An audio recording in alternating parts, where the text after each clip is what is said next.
बरं, अध्यक्षांची अशी सूचना आहे की ज्यांच्या खुर्च्या अंतराने ठेवलेल्या आहेत त्यांनी थोड्या पुढे घेऊन या.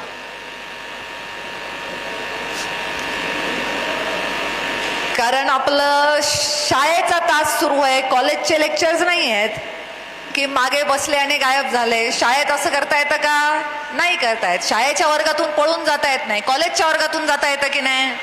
आपला शाळेचा वर्ग आहे, कॉलेजचा नाही. त्यामुळे जवळ सगळ्यांनी खुर्च्या घ्या.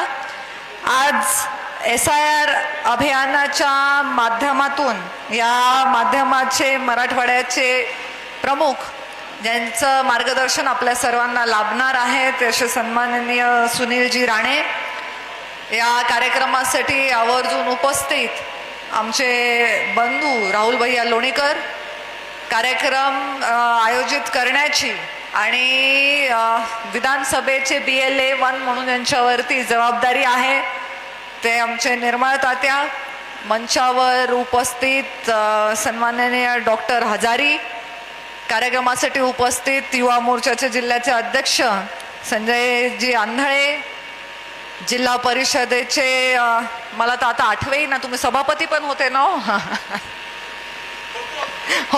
होतात आहे तुम्ही ते, आणि टू बी कंटिन्यूड असं डॉट डॉट डॉट ज्याच्यामध्ये राहिलं, संतोष दादा हंगे, विष्णू घुले, शिवाजी अप्पा मुंडे, सर्व मंचावर उपस्थित, मेंढके नाना. मी मुद्दामून मागे बघत नाहीये कारण ज्याला बघितलं नाही त्यांचं नाव राहिलं तरी चालणार आहे. आजच्या बैठकीचं जे स्वरूप आहे ते आपण सगळ्यांनी लक्षात घ्यायचं आहे. तात्यांनी बोलताना सांगितलं त्यांना येणाऱ्या अडचणी, आणि मला मान्य आहे माजलगाव तसा अवघड मतदारसंघ आहे आणि म्हणून तुमचं पालकत्व ज्या दिवशीपासून मी खासदार झाले त्या दिवशीपासून माजलगाव माझ्याच वाटणीला आलेलं आहे. आणि आता मी खासदार नसले तरी सुद्धा तुम्ही माझ्याच वाटणीला आहात. म्हणून आपण या कुठल्याही गोष्टीची चिंता आज इथे करायची नाहीये. हो, रुपालीचं नाव राहून गेलं कारण ती एकटीच महिला माझी तिथे बसलेली आहे कार्यकर्ते, त्यामुळे तिचं नाव घेणं आवश्यक आहे. आपण सर्वांनी आजच्या या बैठकीचं महत्त्व यासाठी समजून घ्यायचं आहे कारण ही आपली रोजची राजकीय सभा नाही आहे, ही आपली संघटनेची बैठक आहे. आणि या संघटनेच्या बैठकीमध्ये पक्षाला आपल्याकडून काय अपेक्षित आहे, ते काम आपण कसं करायचंय हे समजून घेण्यासाठीची ही बैठक आहे. स्टेजवरचे थोडी गडबड गोंधळ कमी झाली तर लोक लक्ष देऊ शकतील. मला आत्ता आपल्या सगळ्यांना विचारायचंय की इथे जे उपस्थित झालेले आहेत त्याच्यापैकी BLA 2 हे किती लोक आहेत? हात वर करा. सगळे तुम्ही BLA 2 आहात. तुम्हाला तुमचा बूथ माहिती आहे, तुम्हाला तुमच्या बूथवर किती मतदान आहे हे माहिती आहे, आणि मॅपिंग झालेलं आहे का तुमच्याकडे? मॅपिंग झालंय का? नाही, गणेश नाही म्हणतोय का रे?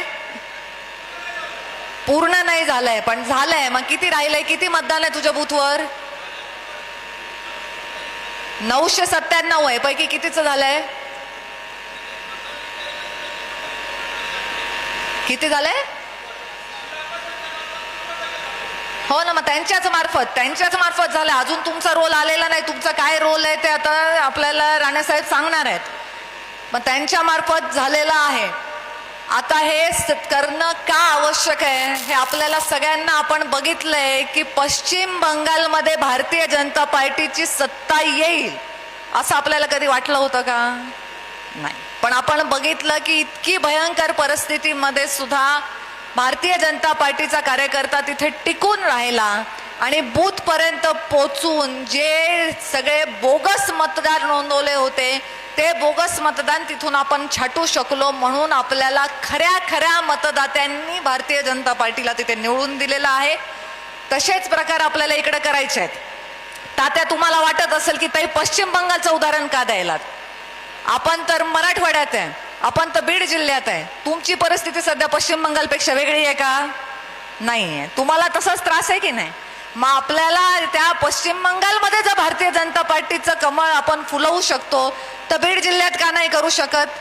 100% भाजपा हा नारा घेऊन जर चालायचं असेल, इथून पुढच्या काळामध्ये पंकजाताईंच्या जीवावर निवडून येऊन त्याच्यानंतर 3 वर्ष आता होत आले ऑलमोस्ट ती आमदारकी खाऊन पचवून ढेकरा देऊन मग ताईंच्या वरती गरळ ओकणारे लोक जर आपल्याला इथून पुढच्या काळात नको असतील तर आपल्याला इथे पाहिजे 100% भारतीय जनता पार्टी आणि त्याची ही तयारी आहे. म्हणून आपल्याला पुढे असे गाराणे करण्याची संधीच मिळू नये यासाठी आपला माणूस या भागातून निवडून आला पाहिजे आणि तो जर निवडून यायचा असेल तर त्याची ही पूर्वतयारी आपल्याला करायची आहे. आता आपल्याला मशागत जमिनीची करायची आहे. म्हणजे जेव्हा आपली जमीन तयार होईल आणि आपल्याला पाहिजे तसा पाऊस पडेल तेव्हा पेरणी करून आपल्याला आपलं पीक घेता येईल. हे शेतकऱ्याच्या भाषेत बोललेलं कळतंय का नाही कळत? कळतंय ना? मग बाकीचं जे डिटेलमध्ये आहे ते राणेसाहेब आपल्याला मार्गदर्शन करणार आहेत. मला राहुल भैयांनी सांगितलं की आपल्या बीड जिल्ह्यामध्ये मन की बातचे कार्यक्रम होत जरी असले तरी आपलं रिपोर्टिंग सरळ ॲपवर होत नाही आहे. तर तेवढी एक सूचना फक्त तुम्हाला करायची आहे. सरळ ॲप कोणाकोणाच्या मोबाईलवर आहे? हात वरती करायचा आहे. म्हणजे असं कपाटात ठेवून दिलेलं आहे लॉक करून, डबे जसे दागिन्याचे ठेवलेले असतात तसा आहे का? उघडता ना रोज, फोन बघता, दिवसातून व्हॉट्सअप किती वेळा उघडता? किती वेळा?